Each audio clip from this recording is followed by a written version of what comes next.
Hi, I'm Dr. Safaya, a medical doctor who doubles as an email marketing expert. In here, I take you behind the scenes of failed and successful email marketing campaigns. You get to see what these amazing individuals have tried that worked and didn't work in email marketing. If you've been curious and like me, you want to know what other people out there are really doing in email marketing, then join me as I go behind the scenes.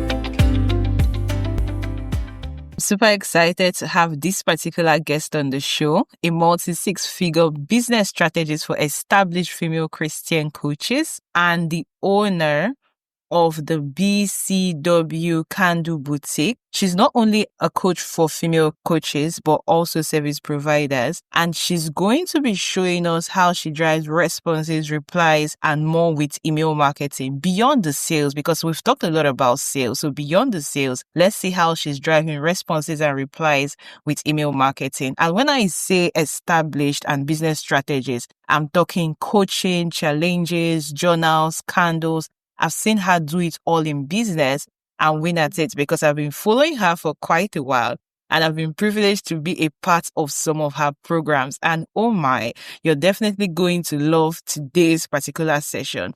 I particularly love how you bring in all the different dimensions of you, Beverly, and welcome to the show. Hello, Dr. Sapphire. Thank you so much for the invitation. I'm super excited about today's conversation. The pleasure is mine. Now, before we dive into email marketing, I'm curious because you have a candle boutique. I mean, I see people talk about candles, but then we don't get to see a candle boutique. And you have quite a different style with your candles, the way they are created, the vision, mission behind them. And I'm like, you have such a rich line. And then I'm beginning to wonder, like, what's your favorite candle and why? So there are currently two collections to the candle line. So we have the classic collection, which has joy, peace, love, renew and restore, praise and worship. And then we are getting ready to launch the entrepreneur collection. And so we're doing pre-orders for that right now. And so the entrepreneur collection, it includes clarity, purpose, momentum, abundance, and the fifth one is called next level. And so since you're going to make me choose, I'm going to choose one from the classic collection and one from the entrepreneur collection. So and it really and truly, the purpose of those candles and the names and everything, it embodies whatever mood you are desiring. And so I'm going to go with peace for the classic collection. So that has like a lavender scent. So once again, it's just like, when you just need to kind of do like that and just say relax and all of those things. So I'm going to say the piece from the classic collection. And then from the entrepreneur collection, I'm going to choose abundance. And so I'm going to choose abundance with that one because it's just really and truly for that entrepreneur that is believing for more. So, if you're believing for more in your business, then the abundance candle would be the one that you would want to light. So since you made me choose. That's fine. I was leaning more towards next level. I really thought you would still like next level, but well, that was the internal struggle. Like when you saw me trying to decide. So it was, and literally when I smelled that scent for next level, like I took the cap off and I smelled it and I immediately said, this smells like next level. So so I was going back and forth between abundance and next level. But since I have my green on today, we're going to go with abundance. Yeah. Okay. Now, you shared a very interesting fun fact. You love to kickbox, and we're talking heavy bags, real gloves. How did that come about? So, when I was looking for a way to kind of stay active, I get bored very easily. And so like walking and running and stuff like that, I'm like, I don't want to do any of that. So there's a gym not too far from where I live and they offer kickboxing. And what I loved about this gym is that the trainers are real boxers or either like retired boxers. And we are using the real material. So it's not like cardio kickboxing where you kind of kick in the air and stuff like that. No, you have real gloves on. You have the heavy bag. that you were hitting, and you learn the different punches and kicks and all that stuff like that. And like I said, I like the fact that it is, real boxers that are actually doing the training. So, they don't play with us. So, it's an amazing workout. So I love it. I love it. I love it. Wow. Wow. Now let's get right into the email marketing side of things. Maybe we'll see how kickboxing comes into email marketing and, how we can leverage scented candles for better email Mhm. marketing results. I mean, now you field programs with just email marketing. You have built community with email marketing and lots more. And I want us to circle back to the beginning because a lot of times people think about like their present, their now, and they don't really go into how it started. And sometimes people see the big wins now, but they don't know the journey that took you to get to this particular place and, the twists and turns that you had to make to be able to have this strategy you have in place that is working for you now. So I want us to go back to the beginning today and then pick it up from there. So the first thing I will say, if you were to give email marketing a job description in your business today, what role would you say that email marketing plays? Oh, if I had to give it a role in my business, let's call it the chief marketing officer, because with email marketing, at least for me, that is something that, we hear this all the time. Like, I don't own social media. Like, I don't own any of these social media platforms, but I can communicate with my email list free, without any issues. As long as I pay the bill every month, I can message my email list. It's something that I know that is mine. And so for me, it's an important part of my business, on those days where either one, social media is acting wonky, or two, I may not want to deal with social media like that. So I know that I can leverage my email list. I built a community, on my email list or via my email list. And so for me, I'm going to call it the CMO because of the fact that, it is something that is consistent, something that, like I said, I don't have to worry about the algorithm and all of that stuff like that. So that would be the job title I would give. I mean, I've heard a lot of things, but this is the first time I'm, seeing email marketing be called the CMO. And it does make a lot of sense, really. It really does. Mhm. So tell me, in the early years of your business, right, how were you using email marketing back then? So one of the things I think fortunate for me, especially coming into the online space, is the fact that, I understood the importance of my email list, having an email list. So that was something that I had built from the very beginning. Like when I first came into the online space, what was this, about 9 years ago? I understood the importance of having an email list. And so I was really, really intentional about at least building it, and so it was a part of the journey from the very beginning. Now, how I used it at the beginning versus what it looks like now is different. But I did understand even back then that I did want to make sure that I had a way to be able to communicate with people, to be able to build that relationship with them via my email. So, yeah, so even from the very start of the business, I always have one. Yes, yes, love it. Now, when we had our prior discussion, there was a particular key phrase that you used, and I said I was going to really touch on it. You talked about when you started email marketing, how it felt like, at some point it felt like an echo chamber. And I feel like a lot of people could resonate with this, but I just want you to tell us a bit about what that experience was like. So, at least for me and my experience with my email list, it was just somebody said email your list, so I email my list. Like I did it because they said I was supposed to. I didn't really have a strategy with it. It was just email my list. If I had a program I was looking to fill, or if I was, looking to do something, then I just shot it out to my email list. So that was the initial intent for it until I really realized and understood the power of leveraging it as a community. So having a strategy with it. And I realized that I could share things with my email list because in my mind, I'm like, getting someone's email is different, than connecting with them on social media. Because social media, I just have to push like or connect or friend or, whatever platform I'm on. But with your email list, to me, getting someone's email list is a different level of commitment. And so I'm like, hey, they're giving me a next level of commitment. So I want to honor the fact that they did, allow for me to get their email list. So I mean, get their email. So I was like, okay, I want to build a community. Like I want to use this to be able to have conversations, and, converse with my list and, share things with my list that I may not have shared with even my Facebook community, like my Facebook group. And so that's how I kind of viewed it. Like I wanted it to be a space where, I could communicate with people, send that email out and then, have it set up to where they could actually respond back to me, depending upon what the email was about. And so kind of build that relationship, get those kind of responses, something where it's private in the sense of when they respond back, it was only the two of us that were conversing at this point. Because of course, if I post something on social media, then they're responding in the comments and everyone can see it. But at least with my email list, then this is just a dialogue. So although initially the dialogue starts off with me and everyone on my list, when they respond back, then now it just becomes a one-on-one conversation. So that was one of the biggest things was I wanted them to be able to see those on the list that I did value. The fact that they trusted me enough to have their email address, and take that next step, that next level of commitment, that type of thing. That's powerful.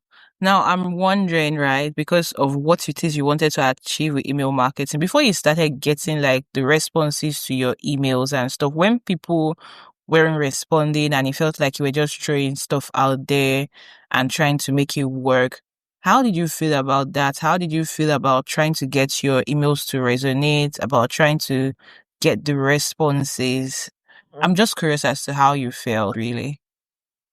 Yeah. So for me, my thing is always if I'm doing something and I don't see it working, just the business strategist in me, I want to know why. You know what I'm saying? I want to know like what's going on. Why are they not responding? To the emails. And for me personally, when I would, because of course I'm on my email list. And so I would go back and read my emails and I'm like, well, Bev, that's why. You know what I'm saying? Like you only, you only connect with them when you want something. Like who wants to be in a relationship where someone only communicates with you when they want something? You know what I'm saying? Like we don't even want that as a human to human relationship. So my email list is a relationship. Then I have to start viewing it as that. And I have to start nurturing it the way that I would a regular relationship. And so that was the shift for me. So like I said, for me, it wasn't, oh my gosh, these people suck and they don't, I'm just going to unsubscribe everybody and da, da, da, da, da. It wasn't about that. It was me. Like I had to look at myself first and look at how I was actually leveraging it and realizing that it wasn't beneficial to them. You know what I'm saying? Like if you only want to talk to me when you want something, why would I respond back? Why would I click on the link? You know what I'm saying? Like it was that. And so I had to look at myself. Then I was able to then correct that because it was me. I really felt it when you said that, that you're on your email list. So did you go ahead and like fill the subscribe form and put in your details and say, do you know what? Yes, I did that for a couple of reasons.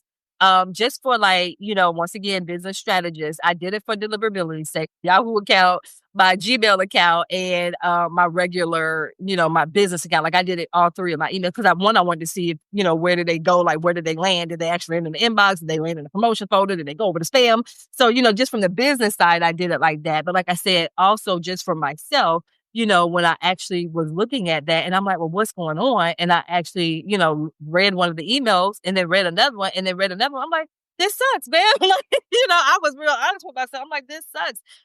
That's why they're not responding because you don't see them as someone that you would want to build a relationship with or build a community. So, yeah. So did you ever feel like unsubscribing from your own list? I know, like I should have. When I realized the pattern that I was doing, I actually said, don't blame them. Like I don't blame them when they unsubscribe. I don't blame them when they don't respond. But no, I did not unsubscribe because of the, I still wanted to make sure that stuff was getting delivered and all that stuff like that. But I understood. All right, so let's take a step back. You mentioned deliverability. And I know that people who are already in the email marketing world know a thing or two about deliverability. But then for some people who are just, getting right into it and want to see what other people are doing, they may be wondering like, what exactly is deliverability? So in your own words, could you tell us a bit about, what deliverability is to you? Now, for me, not being the guru when it comes to email marketing like that, it was me looking at the data when it came to the actual emails that like landed in people's inboxes, whether or not people were marking them as spam, those types of things. So it was one, I wanted it to actually make sure that it was landing in people's inboxes. For those who it wasn't, one of my sequences, telling them like whitelisted, in an attempt to kind of make sure that it landed in their inbox. Like some of the things that I had heard and studied, when it came to email marketing, because of course I wanted their emails to actually land in their inbox versus like their spam folder. So yeah, so just doing little things once I realized like, this was a strategy that I heard would work, if you ask them to whitelist, your email, or if in that initial email that they received, especially like like if they opted into something and you had the sequence that went out, to ask them to respond to something and things like that. So yeah, so it was that, playing around with the, what is that called? The two-step, whatever, the little, where they would have to opt in to actually receive the email. So yeah, it was just a couple of things that I played around with, to kind of ensure that the emails would get delivered, that people actually wanted to be on the email list, like those types of things. So those are just a couple of things that I did to kind of to try to increase the deliverability and ensure that it landed in their inboxes. Those are very, very important things that you did actually. So getting them to do the double opt-in where they sign up, they go confirm if they really want to be on the list, then getting them to whitelist you. Sometimes people are afraid to ask, and I'm like, you might as well just ask them, especially now that they're still like hot, right? I totally feel you, especially when you talked about the fact that, you were reading your emails and it was like you were just seeing them as a dollar sign. A while back, I was doing like an audit for my own list, and I'm like, why am I struggling? And I just realized that it was like I had shifted from my initial goal of, trying to help people to grow, providing value. And then right now, I was just focusing on, let's get the conversion. Let's get the conversion. So let's make the sale. Let's, get the $10,000 from your list kind of results that all the gurus are talking about. And I had to like take a step back. So I reduced the number of emails I was sending. And I had to like look at myself internally. I'm like, I actually did go read some of the emails that I sent like maybe 2 years back. And I could see like some really big differences. And I'm like, okay. I see what I'm doing wrong. Because then I was sending those emails and I was making the sale. And then now it was like just focusing on, so you know how we talk about value and we talk about sales and trying to balance it. But the minute you're not careful and it goes out of balance, right? Then you begin to have issues because people just feel like you just want to people know. It's not like they don't know. They know that you're going to sell to them. But if you're giving them that value that it came for, they really wouldn't mind being sold to. But if it's like you're living off of that value and you're just focusing on just buy, they can smell it from afar off. And then it begins to affect how it is that they respond. And so as you said this, I just remember that I also faced something like this not too long ago. I really had to do an internal audit and it wasn't a nice feeling having to like accept the truths and all of that. But yeah. I think what's powerful with what you said with that is the fact that you actually pause to kind of do an audit yourself, versus, saying, oh my gosh, they didn't want to, all the stuff that we can say about them versus you kind of looking at yourself and say, well, hey, let me kind of, audit myself and see what's going on and see if I can figure out, what's going on and why there's been a shift. And so when you're able to do that evaluation and that self audit and, you realize that, wait a minute, it's not them, it's me. And then now you have a chance to course correct. So I think that was powerful. And even what you did with yourself to kind of look at your own data. Thank you. And I hope you all see the strategies coming out. I mean, she just went into full-on strategist mode there. Yeah, every once in a while I put a little hat on, but okay, I took the strategist hat back off. But yeah, I just thought that was powerful when you said that because once again, it can be so easy for us to blame other people. Oh my gosh, they only wanted the freebie anyway, and they only did that. No, let's look at, and see if there was anything that I shifted and changed that I need to go back and kind of reevaluate. So I thought that was powerful.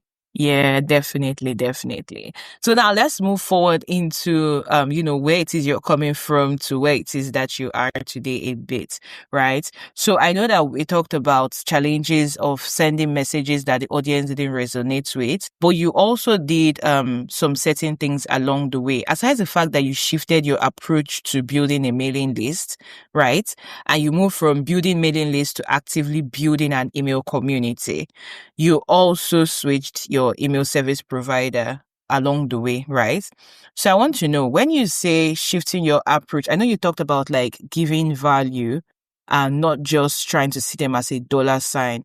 was there a particular, let's say, format that you were following in terms of, okay, my emails have to tick these boxes, or format in terms of these are the kind of emails I now want to write, right? That we're now focused on building the community. And then when you say building the community, what does that really mean in terms of results and expectations? The shift in building a community on my email list, it was a shift with me and just wanting to build community, period. So whether or not it was my email list or whether or not it was social media. And so because I had made that decision that I wanted to focus on building a community, the email list was also impacted by that as well.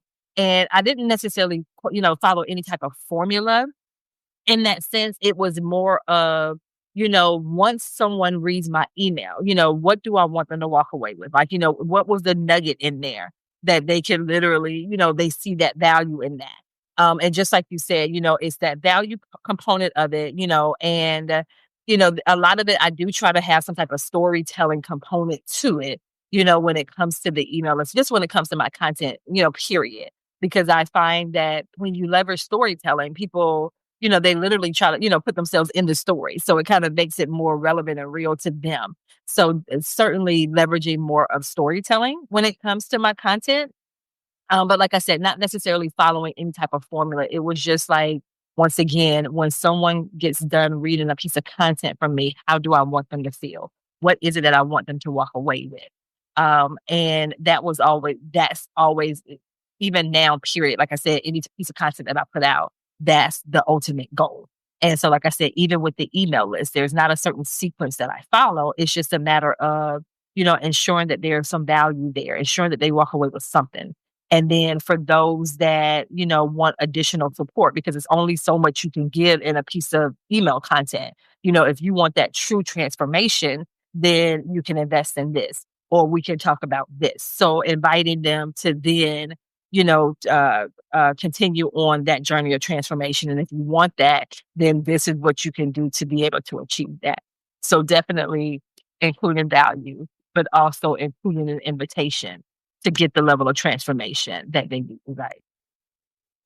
I like the formula because it just ties in nicely with the candle that I like. So it's like, give them something actionable that they can use, and then invite them to invest to go next level.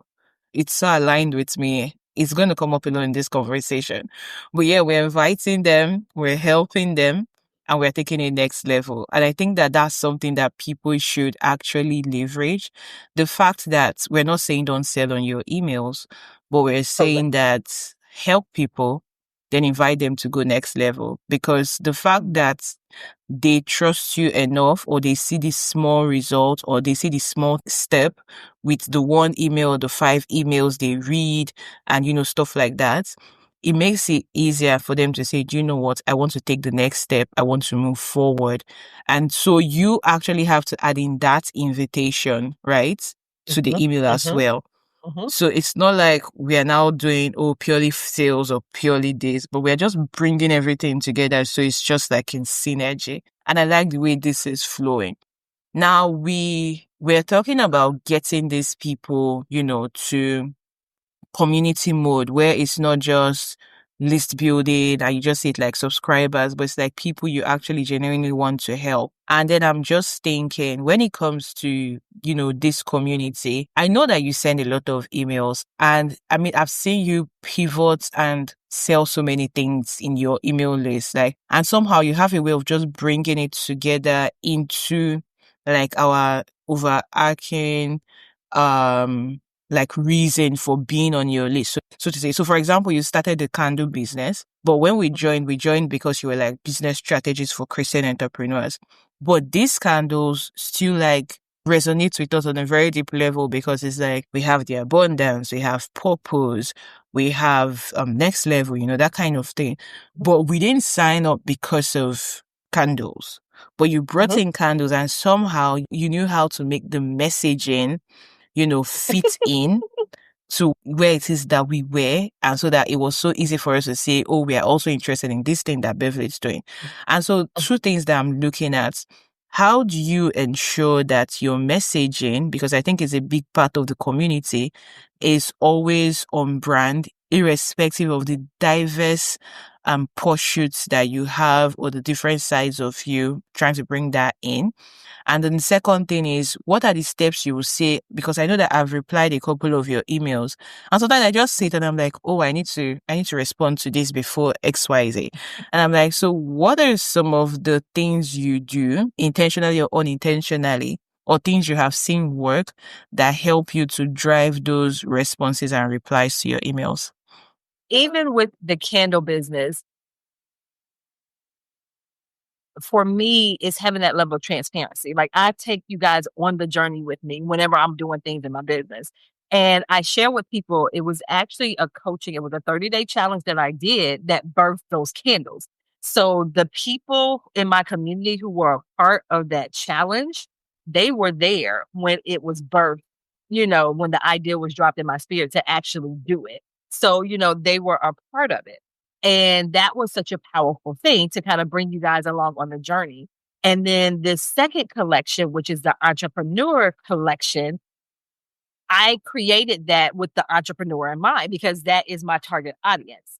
And so, the names, next level, clarity, purpose, abundance, momentum, those are all things that as entrepreneurs, we can all relate to that. There are times when, you need to be clear. There are decisions that you need to make in your business. So, hey, light this clarity candle, or there are times where you need to be anchored back into your why. So you're going to light this purpose candle, or there's things that you have to get done on your to-do list. So let's light this momentum candle. Or like I said, if you're believing for more in your business and it's the abundance, and then if you know that it's time for you to step into your next level, then light this next level candle. And so it is in alignment with entrepreneurs and the things that every entrepreneur can relate to at least one of those things. So those candles to me, just an extension of being a business strategist, working with entrepreneurs for as long as I've worked with and being one for as long as I've been one. So to me, it just complements it. And so, when I shared the journey with everyone, when it came to the candles, and the launch of that, and even, we did a launch for the pre-sales of the entrepreneur candles, and it was mind blowing, like the response to that. So I think a part of that, and whenever I make these shifts and changes and things like that, is being so transparent about it and inviting you guys along for the journey. So that was that first part, when it comes to the candles and being able to, just like you said, people are like, well, hey, you're a business strategist. Where does candles come from? You know what I'm saying? Like that part, but being able to show them the connection between the two. And it's because of you guys that Entrepreneur Collection was even birthed. You know what I'm saying? So you guys are the reason why they're here to begin with. So, it was because of the entrepreneurs, because of the people that I get to work with on a daily basis. You guys were the source of that. So that's where that candle piece fits in. Now, what was that second question? As regards the second question, I was saying that aside the messaging side of things, I know that you send a lot of emails and I have replied to some of those emails. And so I'm saying, what are things you have done intentionally or unintentionally, or things you have noticed or seen in your journey that actually help to drive, replies and responses to emails that you send out? Yeah, for me, I see my content as a conversation, and so I want people to converse with me. I want to create content that's going to drive engagement, that's going to get conversations going. And so I see that it doesn't matter if it's a social media post or if it's an email to my list. And so, when I want to be able to have that dialogue, when I want to know what's going on with you guys, then I'm going to create that content. I'm going to shoot out that email where I get to know that, so not only do you guys get to know what's going on with me, I want to know what's going on with you as well. So a lot of times it is intentional, when I create that content that gets the responses, because I do want to know, like I am genuinely interested. I do want to know, because my thing is, you guys are on the list for a reason. If you didn't want to be here, you would have unsubscribed. So you have not unsubscribed.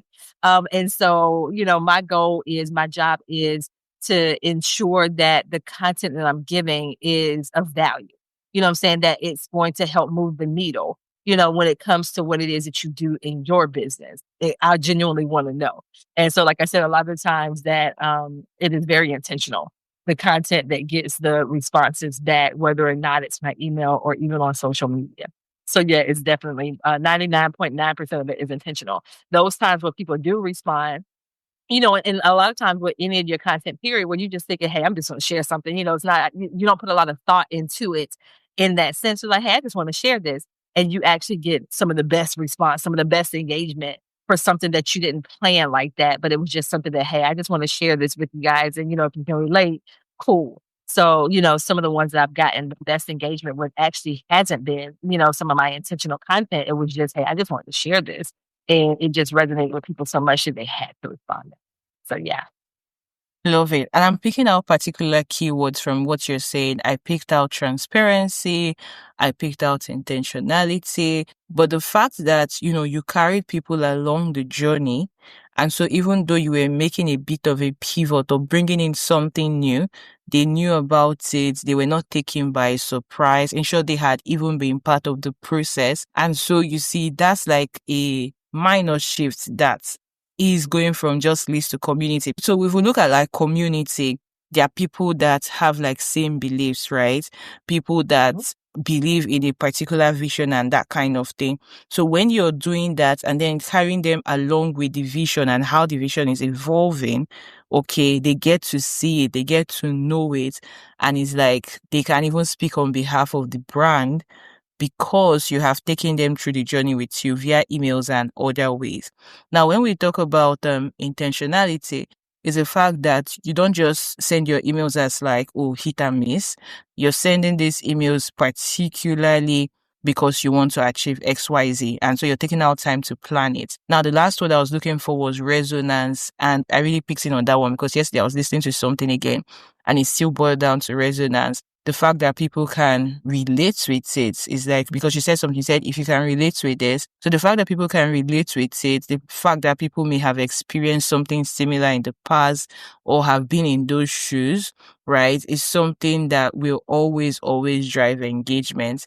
So you can see that she has given us 3 different things, very subtle. But if you pick it, that can help you when it comes to driving that engagement, building community and getting responses. And she said 9% of the time it's intentional. So we're not just sitting back and saying, okay, I want people to come to reply and respond to my emails. I want people to come and buy. But there are things that you're doing intentionally. And as you're doing it, you're also looking at the results that you're getting from it, right? So these 3 things, I just had to really just sit on it for a bit, just so people actually listen and pick it up. Because sometimes people are looking for that very, guru strategy, the ABCD, the FYZ, framework for this. And sometimes it's just like in the little things that we're supposed to be doing that we may not really do because we feel like it's not this really famous framework that has been packaged to attract us and, yeah. So yes, I really love that we looked into that. So I wanted to ask, you changed your email service provider at some point. As somebody who has been particularly guilty or found guilty of changing email service providers multiple times. And by multiple, I'm talking 5, 6, 7 times on my end. I'm just wondering, what was the experience like for you and what made you decide to, make that kind of pivot? I think this is the 3rd one that I've had in 9 years. So when I initially came into the online space, I had one service provider, and I felt like it wasn't giving me the robust reporting that I needed to be able to help me make some decisions in my business. So then I switched to another email provider that was very good with the reporting, but it lacked some of the things that my first service provider had. So I went back to them. In all honesty, I ended up shifting again, so to the current email provider that I use now. And so that shift, it was easy to do. And that's one of my biggest things for me. Like, it has to be easy and it has to make sense. Like, it has to be something where if I had to go in there and do something and not like my VA or something, then I need to be able to go in there and maneuver it. And, I'm not the most tech savvy person, but I'm not, what I'm saying? Like, I'm okay, when it comes to tech and stuff like that. I'm pretty is, I'm pretty, if it's pretty intuitive, then I'll be able to catch up and pick up on it. So, for me, that making that transition, to the one that I'm using now. So like I said, as long as it's pretty intuitive, and their customer support, like I have to be able, if I have a question, it shouldn't take 5 weeks for me to get a response back. Like I need to be able to get support from customer service, which I am. So those are some of to me, the biggest things. Like I need to be able to pull the data that I need to pull to be able to help me to make decisions. And we talked about that earlier, being able to use your data to make decisions versus trying to make decisions based on emotions. And I think, no, look, what does the data say? Like, you don't have to think, like, look at your data, not going based on your emotions. As long as I'm able to pull the reports, look at the behavior of certain, people that are on my list. And like I said, being able to make decisions from that, the ease of use for me. Those are things that I definitely look for when it comes to that. So like I said, this is the third one technically, that I've used. And I think I'm pretty good with, where I am right now. So yeah, we should be good. That's great. That's great. Do you mind sharing the name Yeah. of your current, service provider with us? Yeah. Right now I use Mailer Lite, which once again, it's been very intuitive to me to use. And so like I said, even the first one that I was using, if it's intuitive, and I can pull reports and run the data, then I'm good. And so, with Mailer Lite, which is what I'm using now, it's pretty intuitive for me. So, and like I said, their customer service is amazing because I did something really, really silly last week and they were able to fix it. So they I fixed can it only like that. So I was imagine. like, well, thank you. Yeah, thank you. Because I messed up.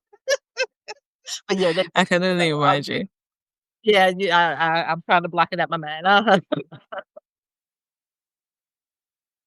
And Block just it yesterday, I out. was on Yeah. a call with somebody and I recommended 2 platforms to her. And one of the platforms I recommended was actually Mailer Lite. I really like Mm-hmm. what they have going on, especially like automation side of things. And the Mm-hmm. fact that it's actually easy to use, because I know that a lot of business owners, especially people who do stuff themselves, just want something that won't stress them but will get the work done. Like just be functional and simple, that kind of thing. Correct. All right, all right. So now you've made a lot of changes in your journey from when you first started to where it is you are today, right? In terms of building your list now, right?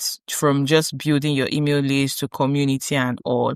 What would you say are your top 3 tips, aside all things we've talked about, for somebody who wants to, go from just building an email list to building a community? One, very similar to what you mentioned a little bit earlier too, getting back to your why, so you want to be anchored in your why. So, if you desire to have a community, if you desire to build relationships with people, especially as a business owner, that's a powerful thing. So one, pay attention to your intention, have that intention of actually wanting to build relationships, wanting to get to know the people who are part of your community, having that genuine interest. So you definitely want to do that, have that genuine interest, in building the relationship. And then two, the being strategic about it.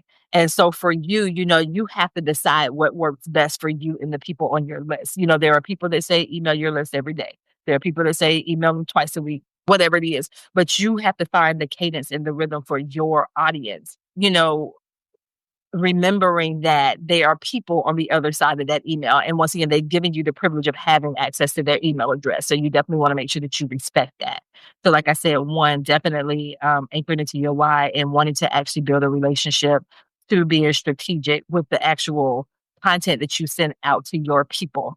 And then three, I'll say the third thing, when it comes to that, it kind of ties into the first one, is wanting to genuinely connect with people.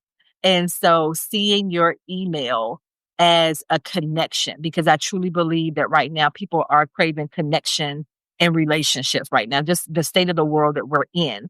And so if you have the opportunity to be able to just to take some time out of your day, share with your audience what's going on with you, as a business owner.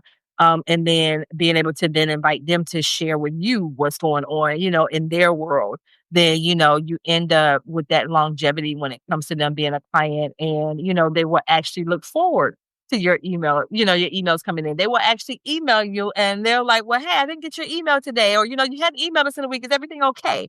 Like that type of thing. Cause I've literally had people do that to me as well. Like, man, where are you? I hadn't heard from you in a while. So, when you have those three elements, I think that that's really key to building the community and building a relationship, especially with those who are on your email list. Like I said, when it comes to that content and you sharing in that third step, not being afraid to have something that's exclusive just for the people on your email list. You know what I'm saying? So that they get access to something that other people don't have access to.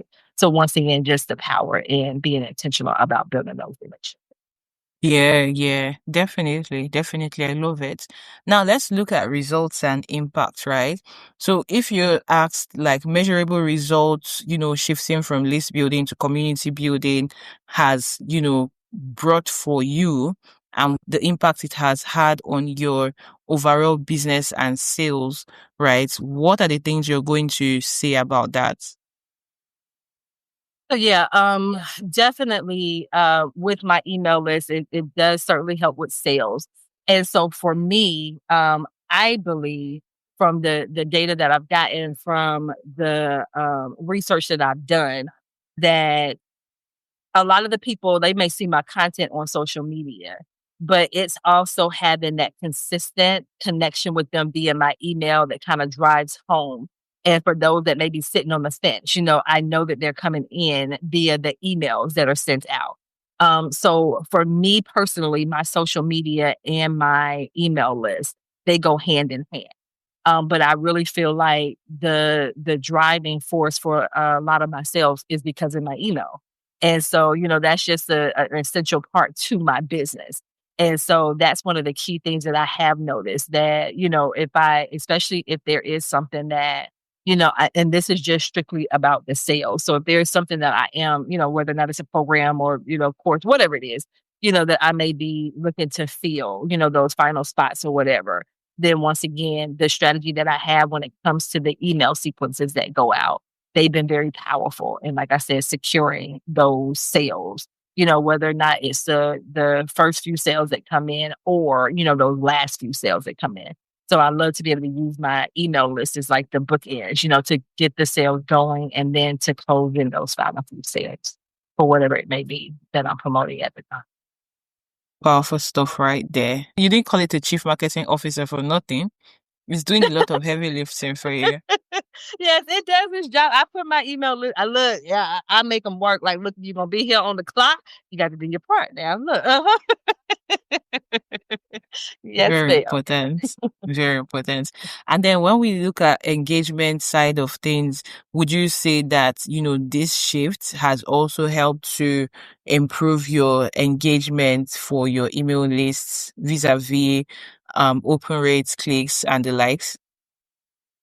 Yeah, when I got intentional about the type of content, when it came to my list. So initially, when I was starting, like my open rate was like 10-15%, somewhere. And so I'm like, well, hey, that's 10-15% of people who may not have seen it, on somewhere else. So I'm cool. But like I said, once I actually got intentional about my list and actually, about the content and being strategic, that's when my open rate shot up, and just depending upon, what's going on, which I'm actually really good. It's anywhere between like 30 to 50%, just depending upon what's going on. So that's the initial, me shooting out an email. Not including like me kind of, sending the email out to those who didn't open it, like those, like doing some of those other things, like for those who don't open it. So that's pretty much what my open rate is, just on the regular between 30 and 50%, just depending upon, what's going on with the emails. One of the strategies for me are being really strategic with my subject lines. I know either people are going to open my email because they see my name. So they're like, okay, what is Bill talking about today? Or because of the subject line. So, kind of getting them to at least open the email. That's always my first step, is to at least get them to open it. So they should be like, what is Bill talking about today? With that. And then, being able to get them from opening the email to reading whatever the first sentence is, to, kind of hook them in there. And then to actually getting them to respond to whatever CTA may be in that. So yeah. Definitely seeing Powerful. my open rate shoot up. Mhm. Powerful stuff. I like the idea of what's Bev saying today. So maybe, we should start asking ourselves like a reader of our email list so that we can actually see things that our audience would be interested in, like knowing about. Yeah. Mhm. So definitely. So now, what are the biggest mistakes you see people make with email marketing today, in your opinion? Yeah, this is just me because I do work with people who do leverage their email. Some of the mistakes that I've seen just with my clients is, they're not strategic with emailing their list. So, they may email their list once or twice a month, and it's usually when they're selling something. So I see that as a huge red flag. Or they may go on the opposite end and they may try to emulate some of the big like retail stores that may email you 5 and 6 times a day. So they see that and they were like, well, hey, such and such does that, so I'm going to do it too. Like, wait a minute, no. So, they go from one extreme to the other. Those are some of the mistakes that I see. Going back to what's your purpose, what's your strategy, to your email list. Like, so, not having a strategy when it comes to the frequency of the email or not being strategic with the content of their email. So being able to support them in creating the value content, within their email. And then I'm like, okay, now that you provided that value, don't forget to call to action, to invite them to do whatever is next to be able to experience that deeper transformation. So I'll probably say those are some of the biggest ones I see, not strategic in, the frequency of their email and the purpose of that, and then the actual content of their email. Good, good, good. Love it. Now, what's your go-to lead magnet type? Are we thinking PDFs, guides, webinars, quizzes, or something else? Oh my, it has definitely evolved over the years. So initially when I came into the old MySpace, my PDF, my, six-figure partner. So that was definitely one of my biggest ones. But the ones that get the best engagement is when I do quizzes. And so I haven't done a quiz, and I have one in my back pocket. You're gonna see if I'm gonna do it or not. But quizzes have been really cool for me. And then for me, master classes, for me personally, when I'm able to interact and engage with my audience live, it's a whole different level.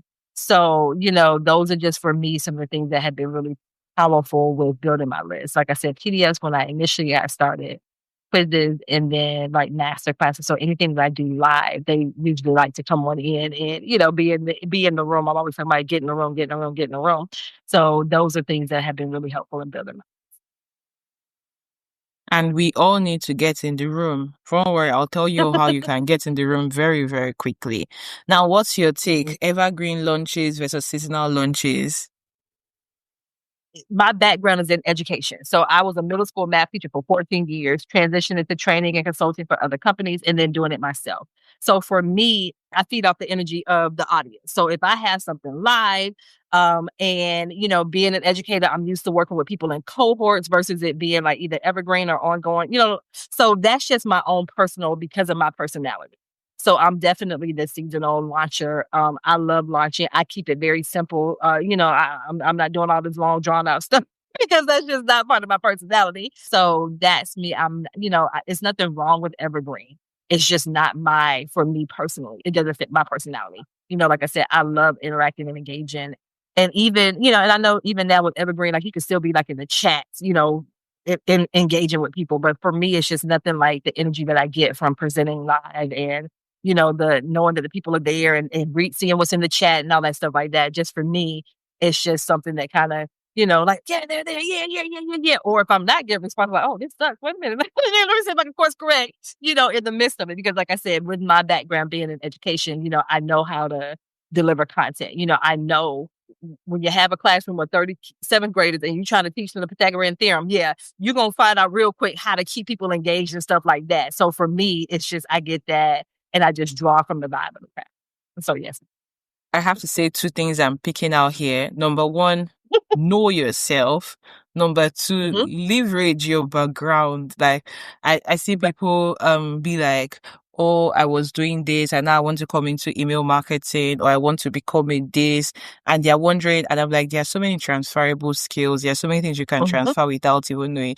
Now just see how keeping 7th graders engaged is playing out on keeping entrepreneurs engaged in, let's say, like a 90-minute webinar. So I think we need to learn how to leverage our background and to really understand ourselves and our style, because I really love how you broke it down in the sense that you're picking it because of your own personality, not necessarily because this one is better, but this is just what works for you and you actually know it. So before we wrap up, you talked about, you take time to work on your subject line. So what would you say makes a great subject line? I'm definitely not the expert, but one of the things that I've learned from myself with my audience is if I've had their name in there. So definitely having their name in the subject line. For me, it usually had like I've had some type of emoji that will get them. And there's something that's going to pique their curiosity. So whether or not it's me asking a question or something that may seem either weird or even something that's, I'm going to use the phrase pop culture, just something that's kind of, where I know my people in my audience are going to get it, because I know the people who are on my list. So usually those are going to be the things. And like I said, when I have that little formula, it does skyrocket my open rate because, like I said, they've been rocking with me for years. And so it's usually like, what is Bev talking about? And so, and the other thing I will say, don't do is like that clickbait. Don't have anything that's just random in there and it doesn't have anything to do with your email. Like, don't do that. But yeah, like I said, the things that I do is just it's about piquing their curiosity enough because think about it, people's inboxes are flooded. Their email inboxes are flooded. So, what's going to be that subject line, that thing that's going to kind of grab their attention out of the hundreds of emails that we get in a day to where they're going to open yours.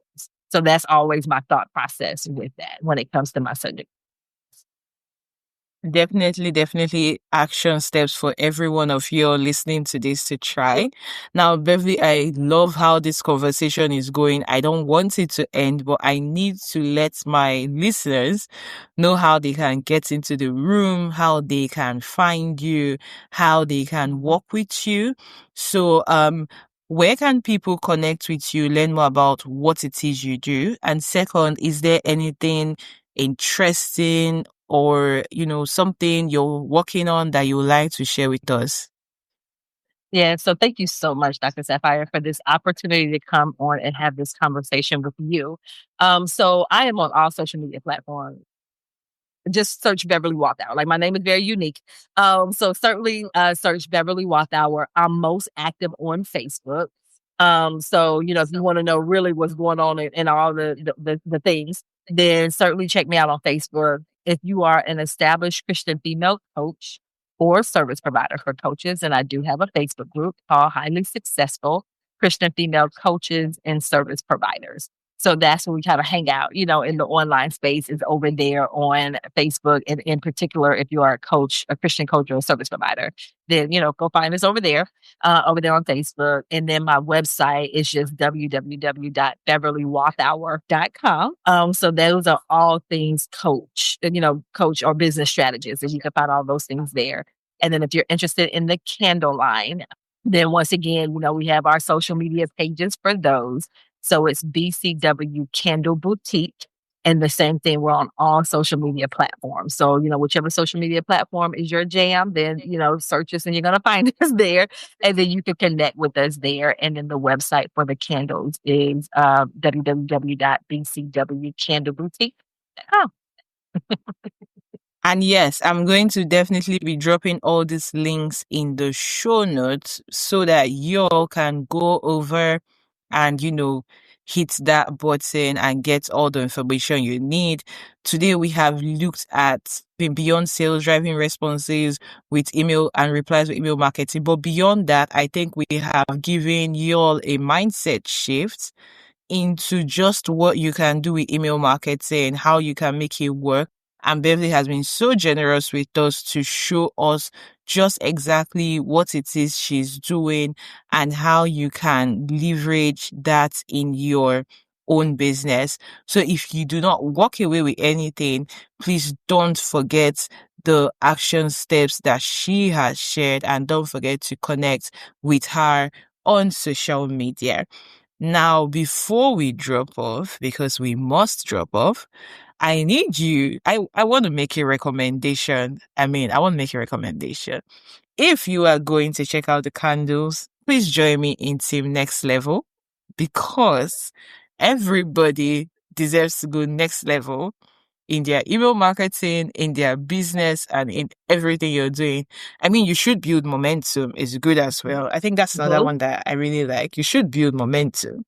But while you're building momentum, get ready to go next level. So if you pick up a momentum candle, then also get the next level one. It's very important.